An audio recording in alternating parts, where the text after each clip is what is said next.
The March on Washington for Gay Rights in 1979 was in October, and it was really the first event of its scope. And it was being organized all over the country. It was amazing, really, how well it was being organized. They had it set up by the different states and different cities to march together.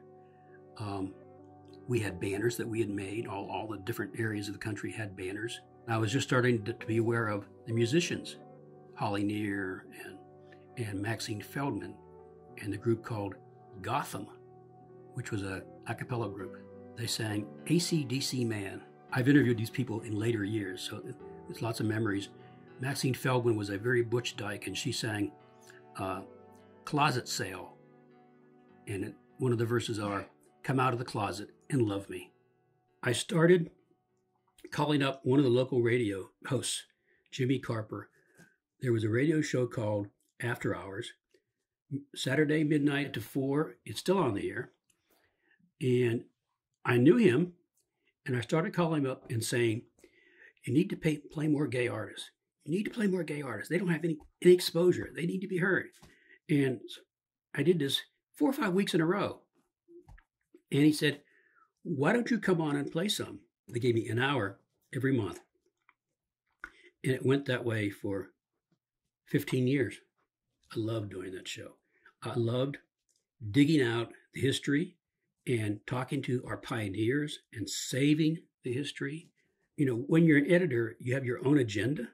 Of course you do. That's you're getting across.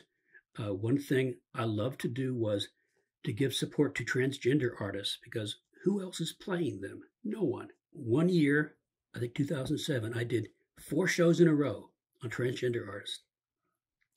And the special part of those shows, compared to, quote, an ordinary artist, gay or lesbian artist, was I would ask them about their songs, but I would also be asking them about their journey as a transgender person. And this was information that needed to get out there, that wasn't heard. And I just love doing that. The history site and the music site and the obituary site are important for the same reason. The information needs to be available. It needs to be accessible. Our history has to be online where people can find it. And I'm able to do that, so I do it. If you don't preserve it, it's gone. It's like oral history interviews.